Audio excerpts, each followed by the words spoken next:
Periyar Maniamma Institute of Science and Technology, Tanjavur, ECE with specialization in AI and ML, IoT, robotics and industrial automation.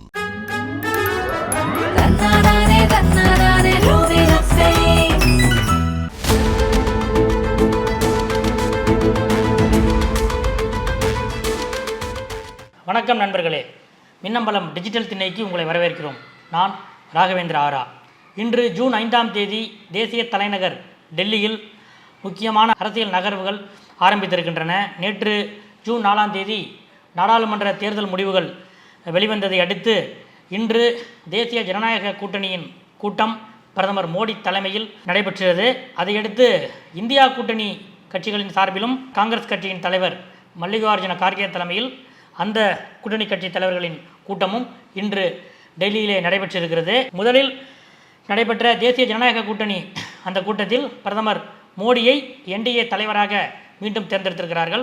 ஆந்திராவைச் சேர்ந்த திரு சந்திரபாபு நாயுடு, பீகார் முதலமைச்சர் நிதிஷ்குமார், மத சார்பற்ற ஜனதாதள தலைவர் HD Kumaraswamy, Eknath Shinde, மகாராஷ்டிராவை சேர்ந்த ஏக்நாத் ஷிண்டே உள்ளிட்ட தேசிய ஜனநாயக கூட்டணி தலைவர்கள் இந்த கூட்டத்தில் கலந்து கொண்டிருக்கிறார்கள்.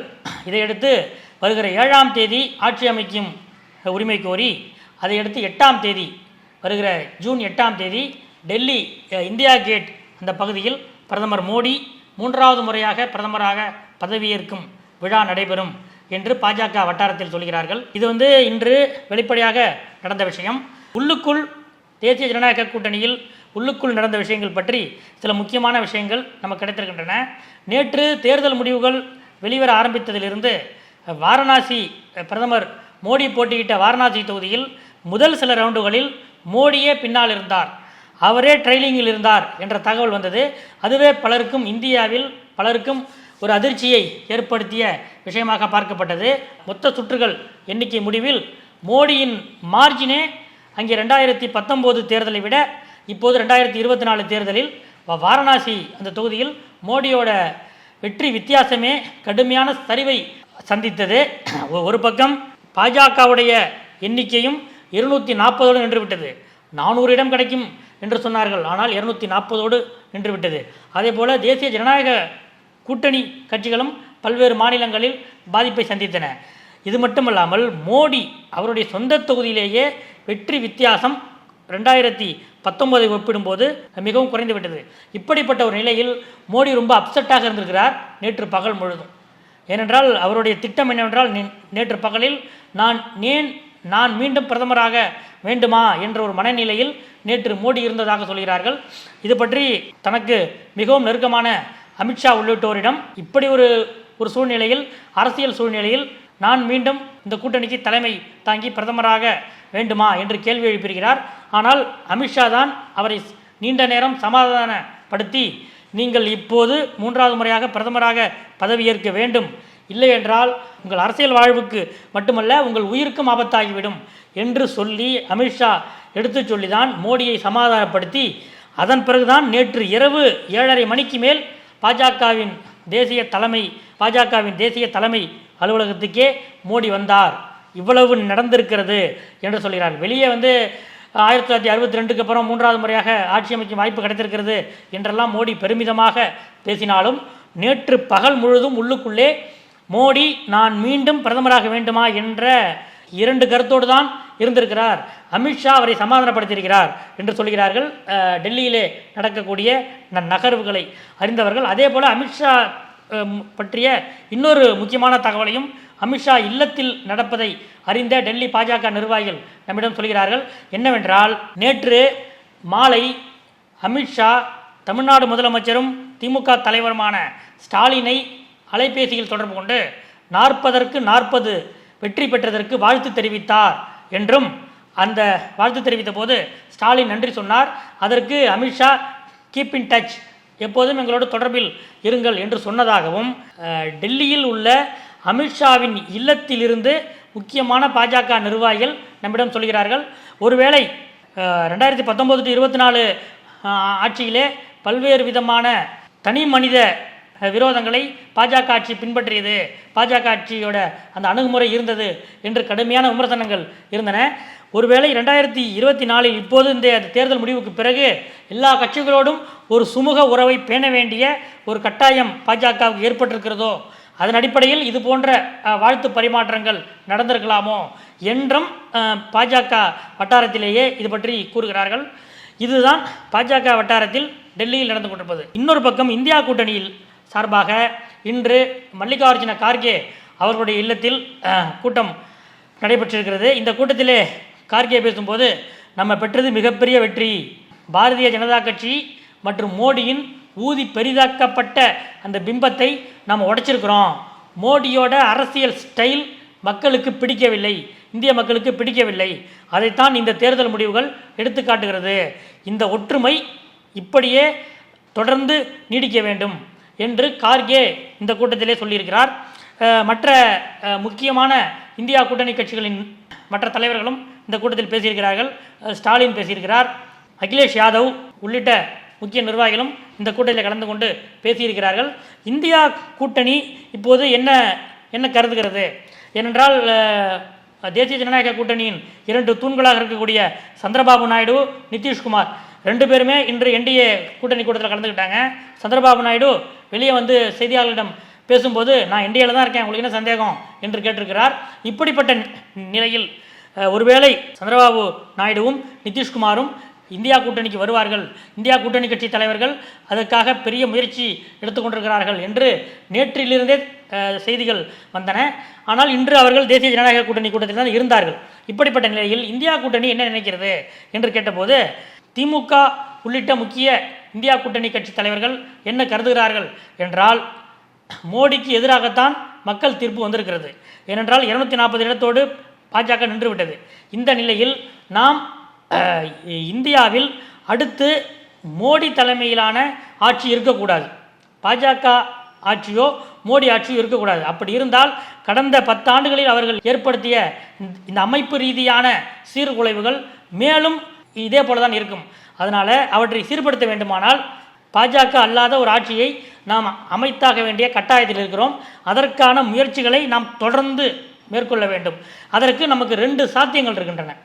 அவங்க என்ன சொல்கிறாங்கன்னா, சந்திரபாபு நாயுடு, நிதிஷ்குமார் 2 பேருமே மிக மூத்த சீனியர்கள், இந்திய அரசியலில் முக்கியமானவர்கள். பீகாரிலிருந்து நிதிஷ்குமார், ஆந்திராவிலிருந்து சந்திரபாபு நாயுடு.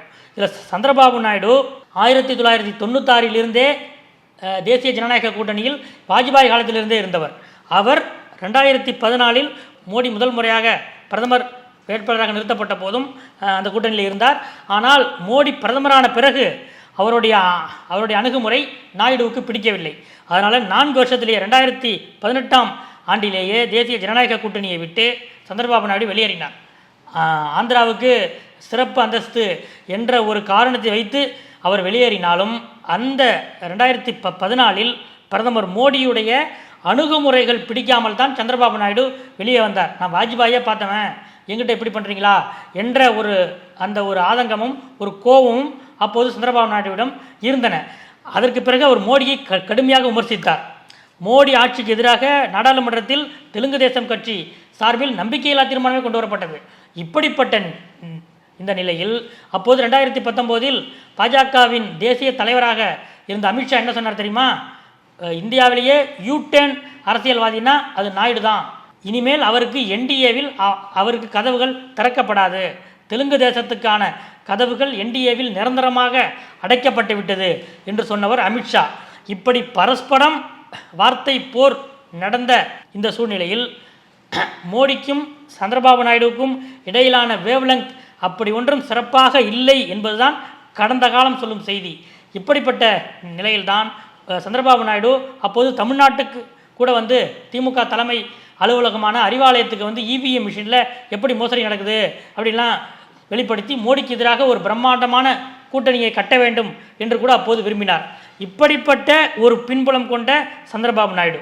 நிதிஷ்குமார் சில மாதங்களுக்கு முன்பு கூட பார்த்தோம், அது ஆர்ஜேடியுடைய கூட்டணியில் இருந்து திடீரென விலகி பாஜக தலைமையிலான தேசிய ஜனநாயக கூட்டணிக்கு மீண்டும் வந்தார். நேற்று காலை ஒரு கூட்டணி, இன்று மாலை ஒரு கூட்டணி என்ற ஒரு ட்ராக் ரெக்கார்டை வைத்திருக்கிறார் நிதிஷ்குமார். இப்படிப்பட்ட ஒரு நிலையில் பிரதமர் மோடி அவருடைய இயல்புக்கு, அவருடைய கேரக்டருக்கு சுதந்திரமாக செயல்படக்கூடிய நிர்வாகியாக இருக்கிறார். இந்த நிலையில் அவருடைய கேரக்டருக்கும் இந்த 2 கேரக்டர்களுக்கும், நிதிஷ்குமார், சந்திரபாபு நாயுடு, இந்த 2 கேரக்டர்களுக்கும் மோடி என்ற கேரக்டருக்கும் இடையில் நிச்சயமாக ஒத்து வராது. அதனால் நாம் நம்மளுடைய ஒற்றுமையை இப்படியே வைத்திருக்க வேண்டும். பாஜக ஆட்சி அமைந்தால் கூட இந்தியா கூட்டணியிலிருந்து வேறு யாரையும் உருவிவிடக்கூடாது. இந்தியா கூட்டணியில் பிளவு ஏதும் உண்டாக்கிவிடக்கூடாது. இந்த ஒற்றுமையை நாம் இப்படியே கட்டி காத்து வந்தால் தானாகவே மோடிக்கும் நாயுடுவுக்கும் மோதல் நடக்கும், தானாகவே மோடிக்கும் நிதிஷ்குமாருக்கும் இடையில் மோதல் நடக்கும் என்று இந்தியா கூட்டணி கூட்டத்திலே விவாதிக்கப்பட்டிருக்கிறது என்றும் சொல்கிறார்கள். அதற்காக இந்தியா கூட்டணி சில காத்திருப்பு நகர்வுகளை மேற்கொள்ளலாம் என்றும் சொல்கிறார்கள். இதுதான் தேசிய அளவிலே இன்று நடந்திருக்கிற முக்கியமான விஷயங்கள்.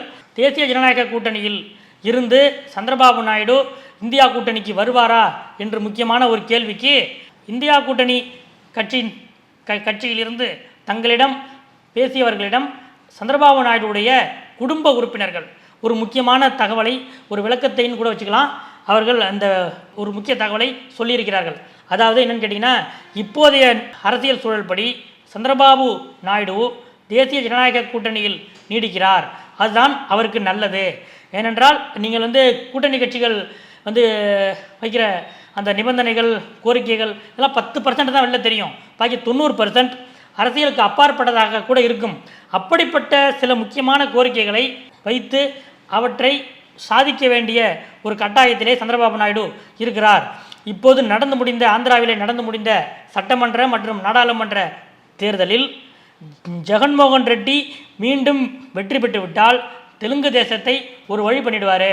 ஏற்கனவே தன்னையும் கைது செய்தவர் தான் ஜெகன்மோகன் ரெட்டி. இதனால் வாழ்வா சாவா போராட்டம் போல இருக்குது. அதனால் மீண்டும் எப்படியாவது வெற்றி பெற்றாக வேண்டும் என்ற அடிப்படையில் தெலுங்கு தேசம் கட்சி இந்த தேர்தலில் சுமார் 4000 கோடி ரூபாயை செலவு செய்திருக்கிறது.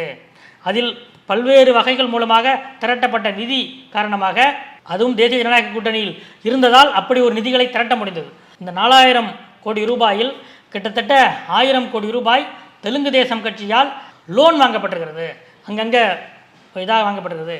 இந்த நிலையில் தெலுங்கு தேசம் கட்சி இப்போதைய சூழ்நிலையில் என்டிஏவில் இருப்பது தான் சரியாக இருக்கும் என்று சந்திரபாபு நாயுடுவின் குடும்ப உறுப்பினர்களே தங்களிடம் பேசிய இந்தியா கூட்டணி கட்சி முக்கிய நிர்வாகிகளிடம் சொல்லியிருப்பதாகவும் ஒரு தகவல் வருகிறது.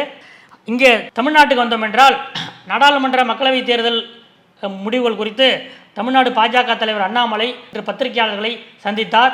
தமிழ்நாட்டில் பாஜக வளர்ந்திருக்கிறது என்று பெருமையாக அவர் சொன்னார். அதே நேரம் இன்று காலை பாஜகவின் மாநில அமைப்பு பொதுச் செயலாளர் கேசவ விநாயகனிடம் அண்ணாமலை பேசிய போது, நான் என்னோட மாநில தலைவர் பதவியை ராஜினாமா பண்ணலான் இருக்கேன் என்று சொல்லியிருக்கிறார். இதை கேட்டு அதிர்ச்சி அடைந்த கேசவ விநாயகன், ஏன் என்னாச்சு, இந்த தேர்தல் முடிவை அடுத்து இப்படி ஒரு முடிவு எடுக்காதீங்க என்று அவரை சமாதானப்படுத்தியிருக்கிறார்.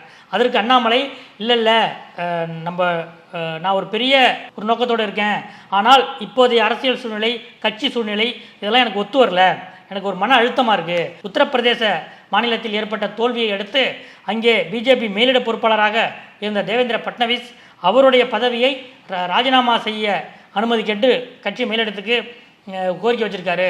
அதே போல் நானும் என்னுடைய மாநில தலைவர் பதவியை ராஜினாமா செய்ய விரும்புகிறேன் என்று சொல்லியிருக்கிறார். அவரை கேசவ விநாயகன் சமாதானப்படுத்தினார் என்று சொல்கிறார்கள். இந்த தகவல் அறிந்து மேலும் சில தலைவர்களும் அண்ணாமலையிடம் பேசி, அப்படி ஒரு முடிவு எடுக்காதீங்க, தேர்தலில் இதெல்லாம் சகஜம் என்று அவரை சமாதானப்படுத்தியதாக பாஜகவை சொல்கிறார்கள். இதே நேரம் தமிழ்நாடு பாஜக முக்கிய நிர்வாகிகளிடம் இருந்து டெல்லி தலைமைக்கு நேற்று மாலையில் இருந்தே அண்ணாமலை மீதான கடுமையான புகார்கள் இமெயிலில் பறக்க ஆரம்பித்து விட்டன. என்னன்னு கேட்டிங்கன்னா, இப்போது தேசிய அரசியலில் மோடி மாட்டிக்கொண்டிருக்கிற ஒரு இக்கட்டான ஒரு நிலைமைக்கு தமிழ்நாடும் ஒரு காரணமாகிவிட்டது. தமிழ்நாடு அப்படி காரணமாக அண்ணாமலை தான் முக்கிய காரணம். ஏனென்றால் இங்கே அதிமுக பாஜக கூட்டணி நீடித்திருந்தால் இப்போதைய தேர்தல் முடிவுகளை வைத்து பார்க்கும்போது, கணக்குகளை வைத்து பார்க்கும்போது கிட்டத்தட்ட 20 தொகுதிகளில் அதிமுக பாஜக கூட்டணி வெற்றி பெற்றிருக்கக்கூடிய வாய்ப்பு உண்டு.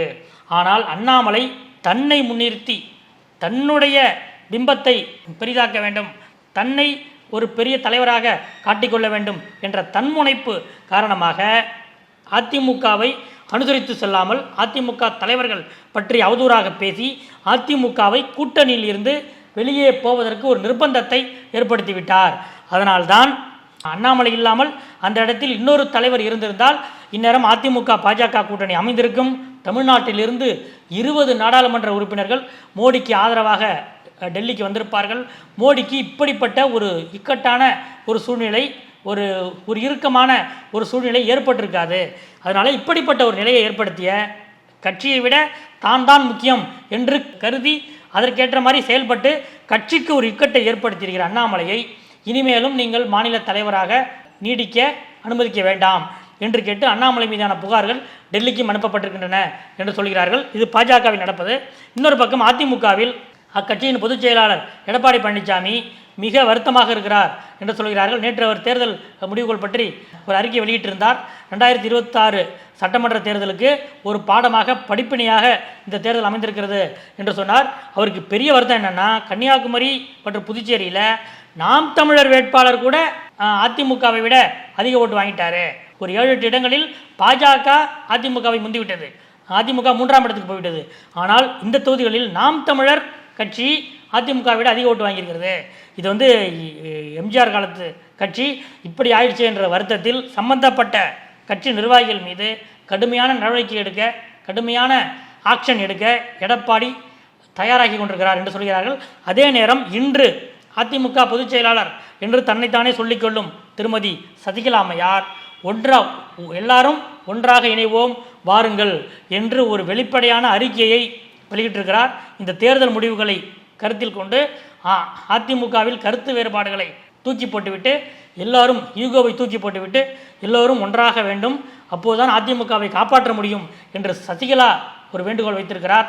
இது அதிமுகவில் என்னென்ன மாற்றங்களை ஏற்படுத்தும் என்பது அடுத்தடுத்த நாட்களில் பரபரப்பாக எதிர்பார்க்கப்படுகிறது. அடுத்தடுத்த அரசியல் அப்டேட்டுகளை அறிய தொடர்ந்து காத்திருங்கள். நன்றி. Periyar Maniamma Institute of Science and Technology, Tanjavur. ECE with specialization in AI and ML, IoT, robotics and industrial automation.